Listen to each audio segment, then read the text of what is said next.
Hello, podcast listeners. It's Charlie coming to you from the future.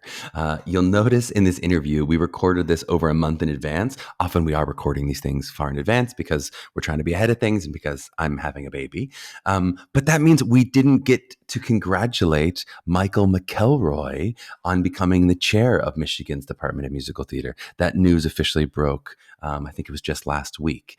Michael is a friend of MTCA. He's taught master classes for us. And we are really excited to see some of the new directions he leads Michigan in, which Mark and I talked about in the interview. And I could tell he really wanted to tell us because he knew, but it wasn't yet official news. So he wouldn't drop that tea in the pod. We will break some tea in this pod eventually, but not that specific tea, even though it's kind of being post-broken in this moment in the future. I also just wanted to take a quick moment to just thank all of you, the listeners. We've just been recording, and Meghan and I have been trying to make tweaks and improve things and figure out what we're doing. And we just haven't really gotten a chance to say thank you. For those of you who've rated and reviewed us, huge thank you. Those of you who've written us with positive feedback, my friends who've texted me with mean feedback, I appreciate that as well. It's been really lovely for Meghan and me to get to see this podcast reach so many people. I think the craziest thing that I didn't necessarily expect was listeners all over the world. We have listeners in Canada, Sweden, the UK, Chile, France, Japan, Ireland, the Netherlands, Singapore, Mexico, the Cayman Islands, India, Brazil, and Argentina. All of that was like, we looked at that list and went, oh my God, this is so cool to be reaching all over the world. Of course, as well as all over the United States. So this has been really a labor of love for me and Meghan, and we're so proud to bring this podcast to you. Okay, back to the past, about a month ago, and a really fun conversation with Mark Madama.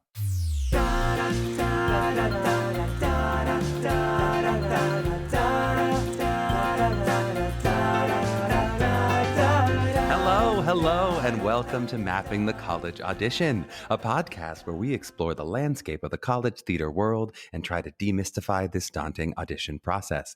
I am your host, Charlie Murphy, director of MTCA, Musical Theater College Auditions, and today we have a really fun show lined up for you. Mark Madama is a professor at the University of Michigan and one of our OG masterclass teachers. He's been with us, we looked it up, for over 8 years. Mark is a really amazing and intelligent educator, and I think you're going to get a lot of that just from hearing him speak about the process. This is another one of our college deep dives where you're going to get a snackable audio tour into some various great theater programs around the country.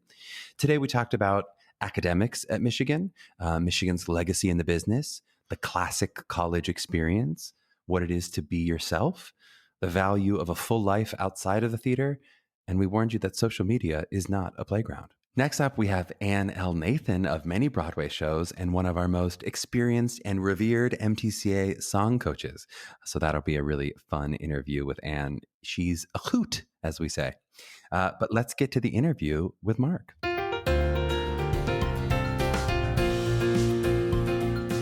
Awesome. Well, today we are here with Mark Madama. Mark has a BA from Montclair State University.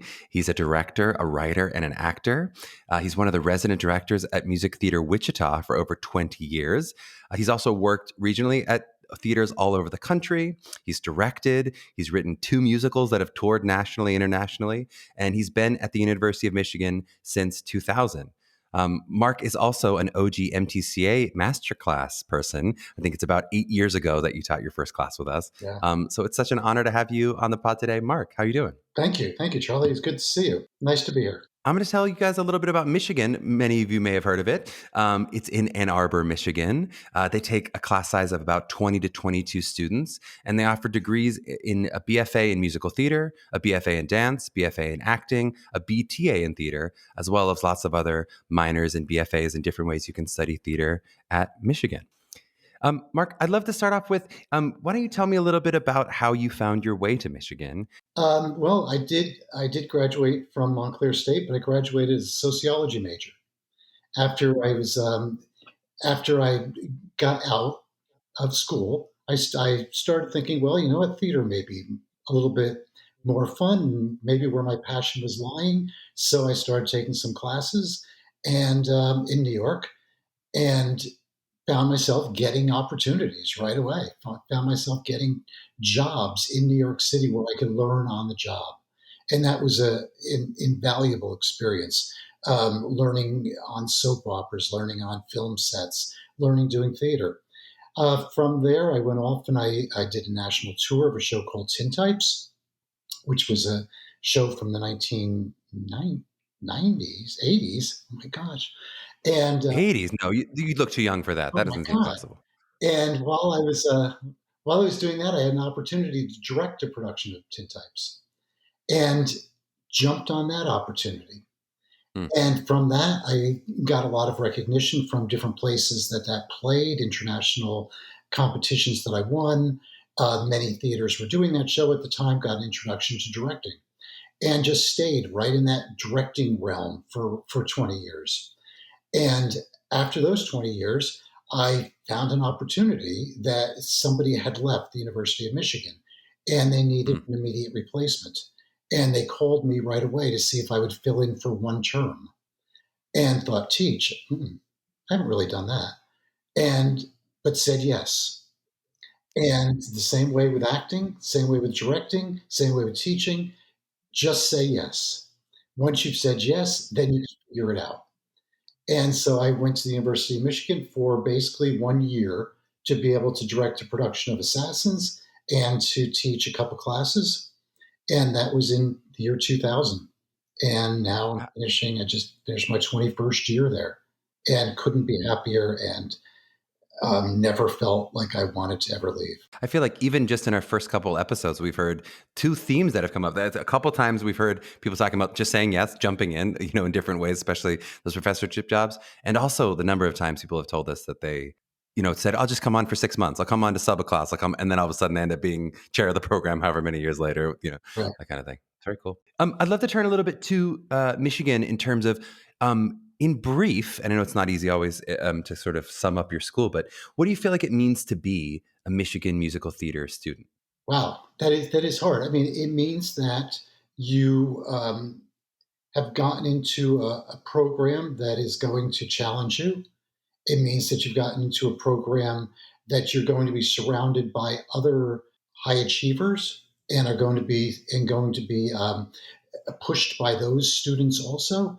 It means that you've entered into a legacy of performers, of directors, of choreographers, of casting directors, of people that are already in the business that have been coming out of Michigan for many, many, many years now.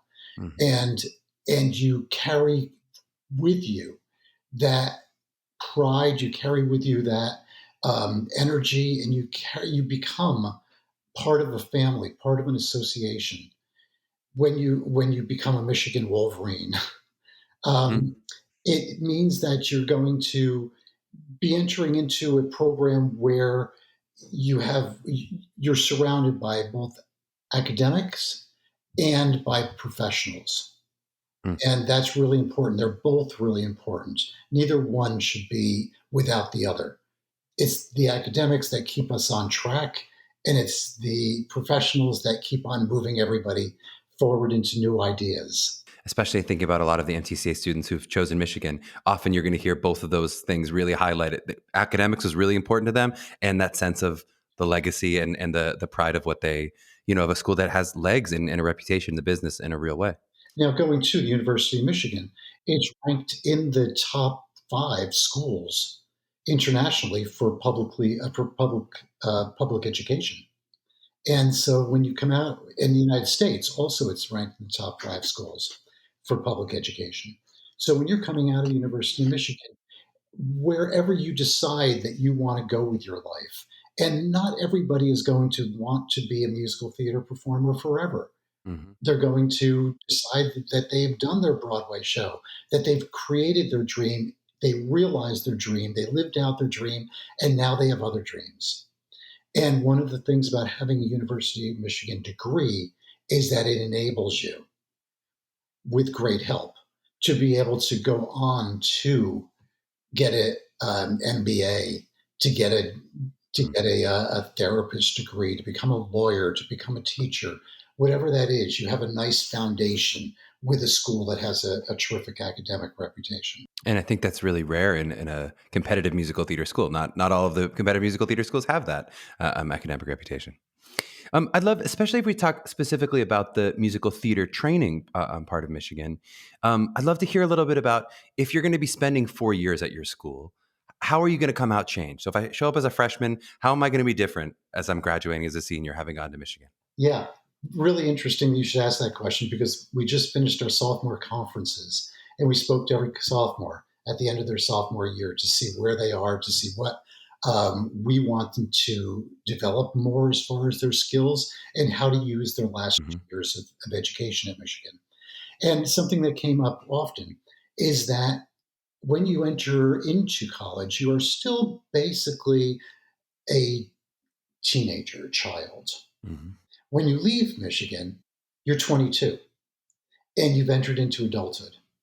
Many of the Michigan students were praised endlessly about how cute they were when they were in high school and in grammar school, and they could get away with a lot because grandma and grandpa would just applaud for them no matter what, and all your friends would be so proud of you. But when you're going to finish that sophomore year, you are making a very unique transition. And that transition is bringing you from that adolescence into really being looked at as an adult and as a professional.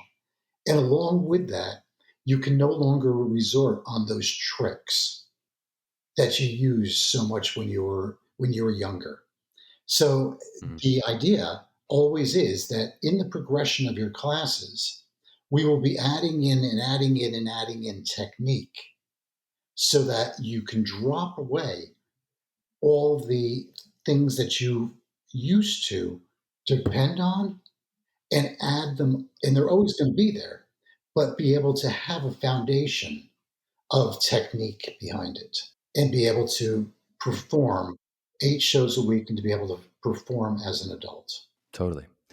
If let's say a student was lucky enough to get into a bunch of really exciting schools for them, why do you think a student might not choose your school? If they got a bunch of great options, why could you see them saying, I'm going to say no to Michigan? I can't. That is a wonderful and honest answer.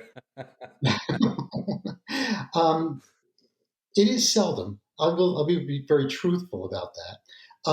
But I think that any student that does get accepted into universities needs to go and visit that university after they've been accepted.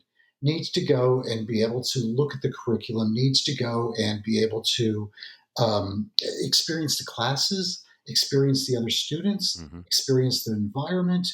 Some students are really not interested in continuing academic work. They've been doing it for many, many, many, many years. And at this point, they're just done. And they just say, I just want to be able to go from being able to do 6 pirouettes to 12. And I want to go to a conservatory where all I'm going to do is sing and dance all day. Hmm. And that wouldn't be a Michigan fit. Hmm. Because along with that, you are going to be doing many, many, many hours of singing, dancing, and acting. But you're also going to be doing many, many hours of history, writing, Hmm. foreign language, your academic electives. All of those are going to be part of it also. And for me, that's the reason for college. That's that's that's a personal view, but that's the reason that I would love to see anybody go to college is to get that academic experience so that as an actor, they will have the technique to do what they need to do, but they will also have the intellect to be able to pull on history. I always use the example of Dogfight, and it's really hard singing, and it was also written by Pasek and Paul, who were students and graduates of Michigan. But if you don't understand the Vietnam War and what happened during the Vietnam War and how the Vietnam War changed this country, you're only going to be able to do that hard singing and not be able to bring to it a history and a fully developed character and understanding of what's going on in the show. Now, you just gave me an answer for why not to choose your school that made me want to choose your school even more. Now, that seems like cheating. It feels like you didn't answer the question. Like, that's a political answer. Here's the reason. It's cold in Michigan. Cole, that's an easy one. Come on. There you go. I'd love to hear a little bit outside of the theater program, maybe even outside of just some of the academics we talked about. What do you feel like Michigan affords a prospective student? So, is there anything outside of musical theater that feels like a positive that Michigan will bring to the table? Sure. We spoke about the academics already, but beyond that, it's a Big Ten university, so you're going to be brought in with a huge diversity of students from all over the world, and be able to start understanding different cultures, different people, and different ways of life.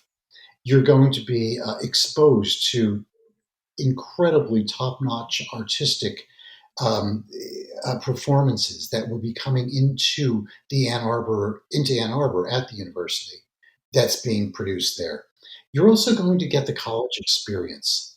The college experience in one of those game days on a Saturday, being able to go to the big house, being able to watch one of the Michigan football games, being able to do so many of those classic college experiences is something that is something that's really wonderful. Being able to go to Michigan, and you're living in a beautiful college town called Ann Mm. Arbor, and we always joke that at the end of the 4 years, the people that are the saddest are the parents because they don't get to go to Ann Arbor to visit their children anymore. Oh. I'd love to talk a little bit about because I know your musical theater and acting schools is a little bit separate. How does the acting program and the musical theater program relate, if it relates at all, and a little bit about if I were a prospective student who are interested in both, how that might work for me. Right. Well, they are two separate departments. Therefore, they have two different admissions. You'd have to audition for the musical theater department or the acting department. Now, once you've been accepted, then the two departments are separate, but the musical theater students do take classes from the acting faculty. So you would be taking a Shakespeare class with somebody on the acting faculty. You'd be taking a acting on camera with somebody on the acting faculty. Playwriting, you can get into playwriting classes, somebody again Mm. in the theater department, as opposed to the musical theater department. Very cool. Awesome. If we can, let's turn a little bit to the audition. I know many of our students who are looking at beginning their college audition roadmap are starting to look forward at what this audition is going to be like. I'd love to hear just from your perspective, what do you think makes a great audition for Michigan? Boy, this is a question that comes up so often. It's what makes a great audition for anywhere. Not specifically Michigan. It's preparation. It's having done that training. It's having worked with your teachers that are, you know, your teachers in high school, the teachers in your studios. Your studio has a world class studio. Your studio has produced so many of our students because they were prepared, because they knew what was expected of them in an audition. They knew how to prepare their music. They knew how to come in and present themselves. They knew how to dress. They knew how to be comfortable in front of a panel of people. They knew what material was going to benefit them. And that's all really important stuff to do when you are auditioning. We have the pre-screen first. Students that go through some of the really good departments or programs will have their pre-screens looked at so that they're not sending a pre-screen that's not prepared right. If you have a pre-screen where you're singing wrong notes, if you have a pre-screen where you are singing wrong words, lyrics, rhythms, all of that, it's going to reflect on you as a student Mhm. and as somebody and as your work ethic. So what we're looking for are people that are prepared and who are um, they're not with sloppy material, but with material that has been worked on. That does not mean that you have to spend a lot of money on material and on trying to get that material looked at. But you should always have it looked at by somebody that knows, and that's because that reflects on you, and that is something that we will see Mhm. when you come into the room. We're looking for we're looking for technique. We are looking for technique. We want to hear you sing on pitch. We want to hear you sing with confidence. We want to hear you tell a story. Even though it may only be a really short amount of time that you have to do this, we want to know that you have an idea that you can get into a university without being the loudest singer in the world. And that's something that we always say is that nobody ever got into Michigan by being the loudest. Then it goes on to being you. And when you come into that room, we want a real sense of the person. Now, it's an easy thing to say to somebody, just be yourself. But boy, I'm a lot older than trying to get into college. And if somebody said to me, just be yourself, I would be really confused. I wouldn't know where to begin at that. And that's something that's direction that's given to high school kids very, very, very often. Mm-hmm. My way of looking at that would be come in and share your work with us with joy. Mm. Share your life with us with joy. And that's going to be the person that you are, that you love doing what you do, that you love doing the outside things rather than musical theater, that you love those, that you have empathy for other people, that you're going to bring an energy with you that's going to be with us for the 4 years that you're with us. So that for me is what I'm looking for when people say to you, just be yourself. Yeah, I think it's the just of just be yourself that I always quibble with. I'm like, there's no just about it. That's a very difficult thing to discover yourself at 17 years old. Okay, I'm a that's a lot older journey. than 17, and I shudder whenever I hear that. So, I'm going to ask you my favorite question. It's actually a little bit about what you're talking about with technique versus the idea of being yourself. If you had to estimate, how much do you think of the decision in the room, the artistic decision, let's say, in the room, is based on kind of technique and skill displayed in the material versus the intangibles of an interview or an adjustment given or an interaction that happens between? How much do you feel like in a percentage or in however you want to label it is each?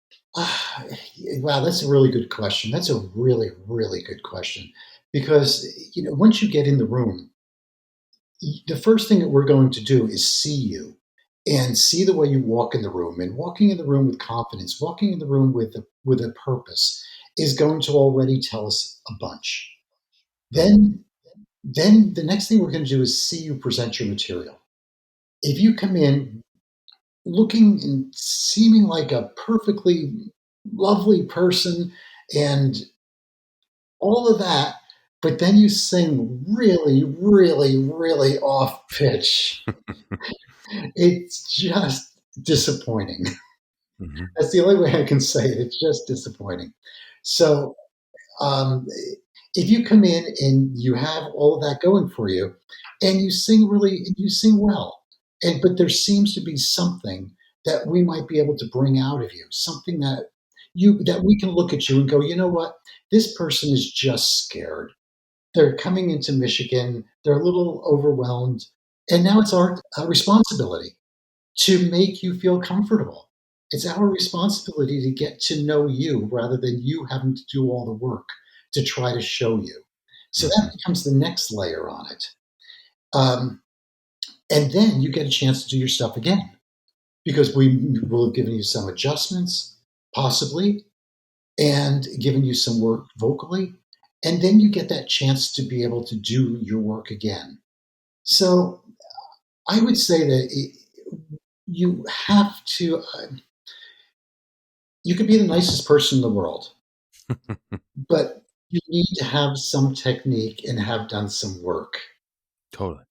So you need to have the technique. I would say that rises in percentage a little bit higher than somebody that we would love to go out to have Starbucks with. And then for you guys, because I know the academics will be a factor, how much of that is going to weigh in? It could be percentage wise, or just talk a little bit about how that relationship of the academics to the artistic decision ends up factoring in for your school. Yes, absolutely. We talked about Michigan and we talked about where it stands as far as public universities. So the academics are important. When we get down to the last 40 people, if we have 15, 1,600 people who have applied, and we get down to the last 40 people and have to bring that down to 20, one of the things that we're going to look at is going to be your academics. Mm. They're going to be important, and they are going to start to say, okay, we love this person, we love this person is on this ranking academically, this person's on this ranking academically, this person is probably going to make the cut.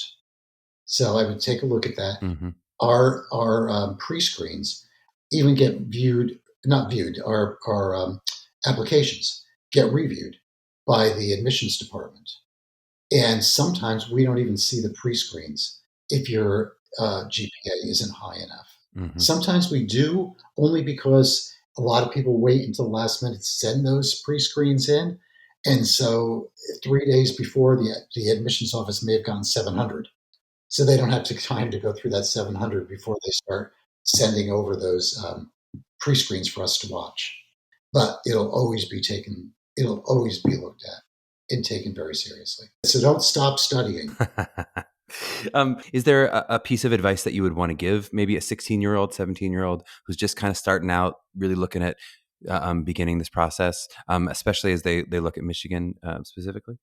Yeah, I would say that you're going into a really competitive field.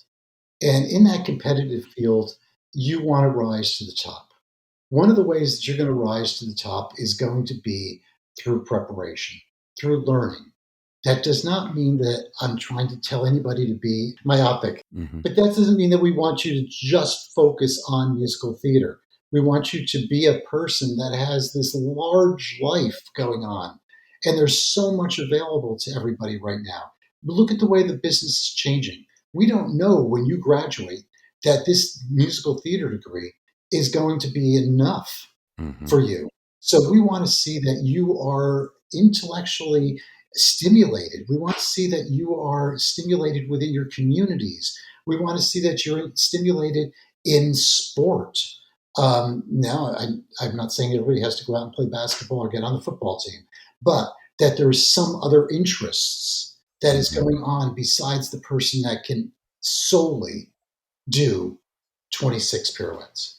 Mm-hmm. And 26, though, that'd be pretty good. it's coming to that place, boy. When I first started, people used to do 3 and everybody would cheer. And now it's like 12. I'm still working on my first. I mean, I'll take the 3. It sounds pretty good to me.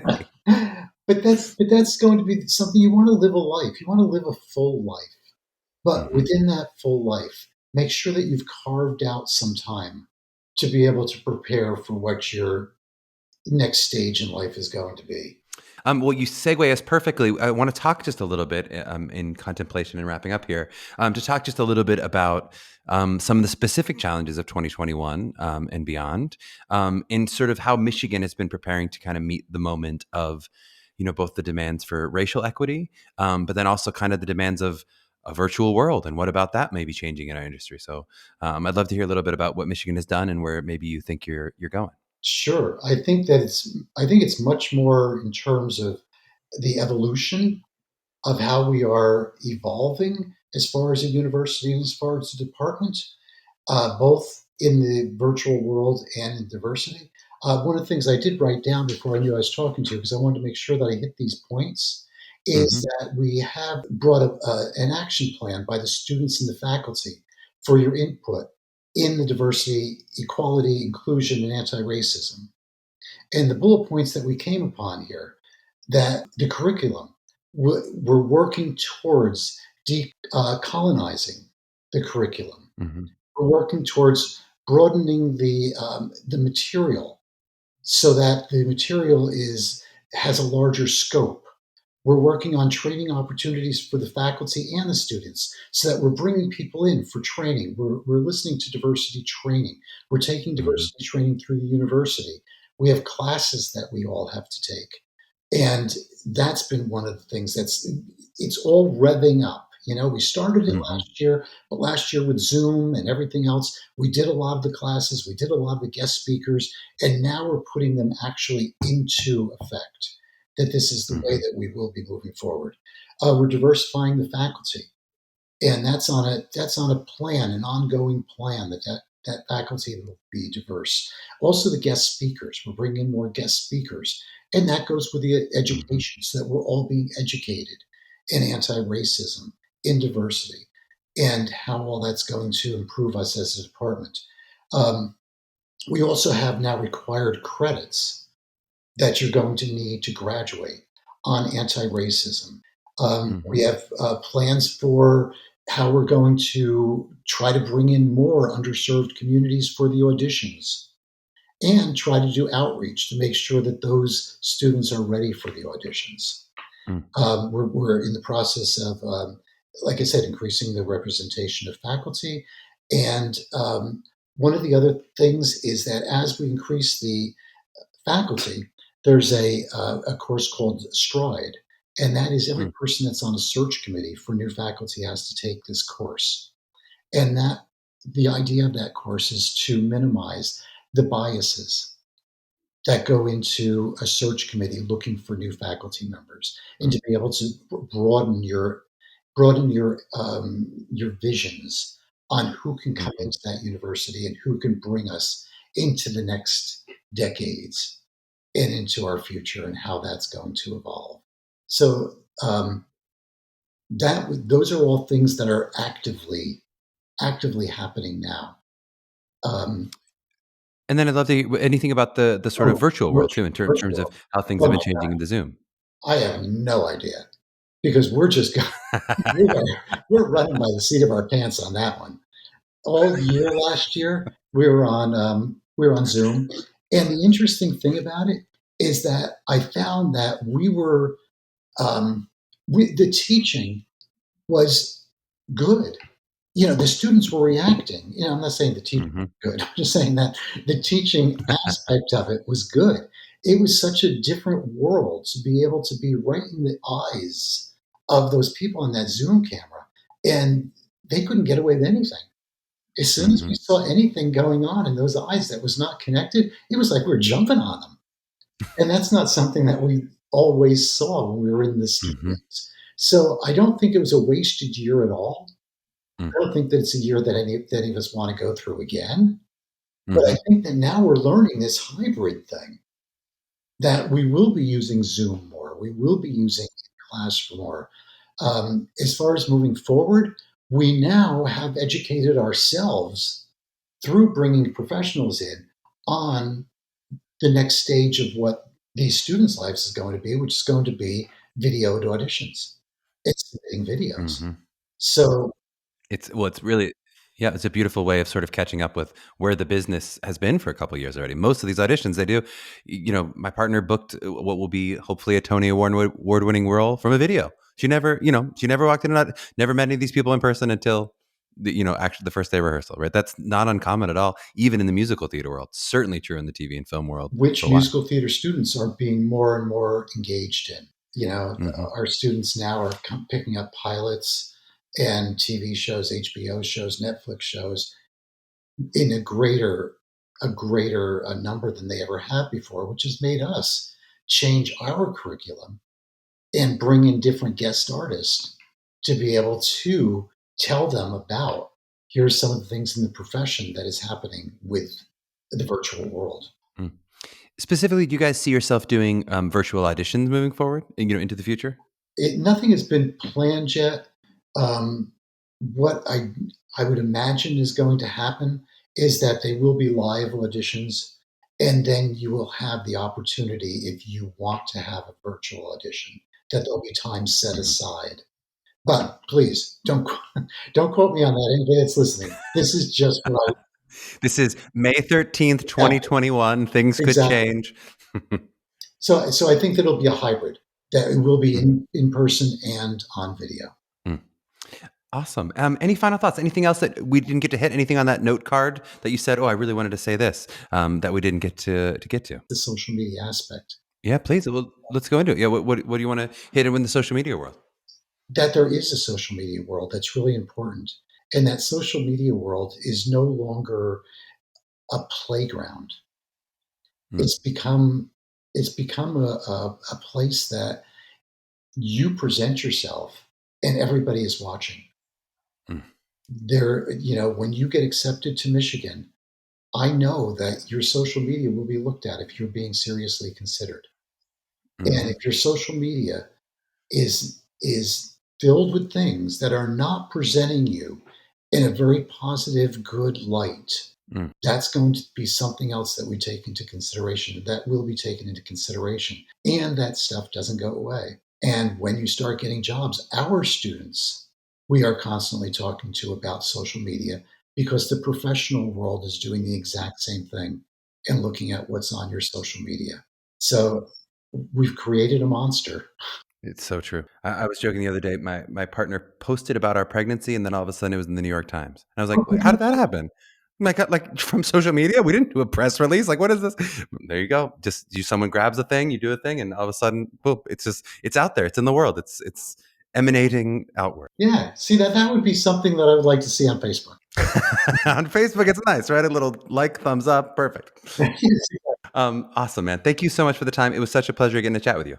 No, thank you. Thank you both. It was really terrific to be there. And anything you need, let me know.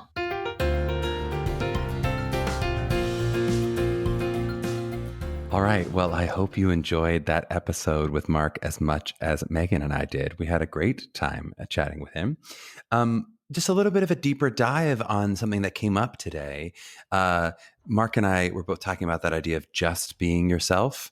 And Mark mentioned this as something that, so many students are frustrated when they hear that. And boy, I have seen that with our own students. They get that advice and they go, okay, it's harder than it looks, right? It's much easier said than done to just be yourself. I really love something he said about it being the faculty's job as well to sort of help discover who that person is, right? That you don't have to come in at 17 years old as like this fully realized self-being machine.